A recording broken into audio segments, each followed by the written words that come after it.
Ano to? May sunog?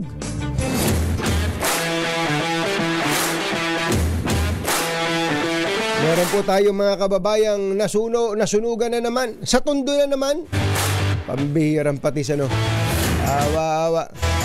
Yung daw pong mga nasunugan dyan sa Tondo, doon na lang muna natutulog sa Barangay Hall.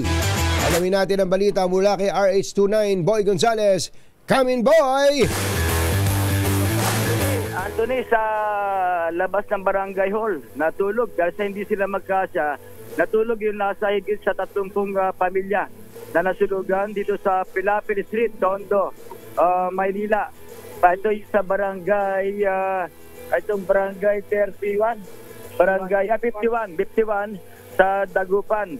At pamilya Minguez to, Anthony, ang nawala ng tahanan. Napakarami pala ito mula ikalamang palapag. Pero magka-isang pamilya, isang angkan, ang pamilya Minguez. Alamin ko lang yung ate, isang parte ng bahay nyo nagkaroon na sunog simula kagabi. Doon po sa pinaka-kaunahan, balik kapitbahay lang po namin. Kapitbahay nyo? Tapos?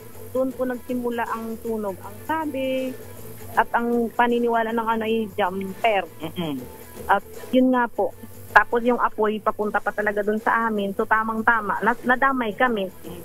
Ilan pong pamilya lahat kayo sa pamilya Minguez? Mga 30 to 40 families po. Kasama ng mga kabataan, mga bata. Mga ilang bata? Mga bata is nasa 31 eh. 31? Ano po pangalan nila? Jean Minguez po. Si Ate Jean Minguez, Anthony. Pero marami silang pamilya ang nawalan ng tahanan kahapon, kagabi. Nagsimula alas 9 ng gabi, nagulantang sila nang biglang may umapoy sa kanilang kapitbahay. Ito si Boy Gonzales para sa DZRH, una sa Pilipinas, una sa Pilipino. Napakalungkot namang holidays yan. Nasunog!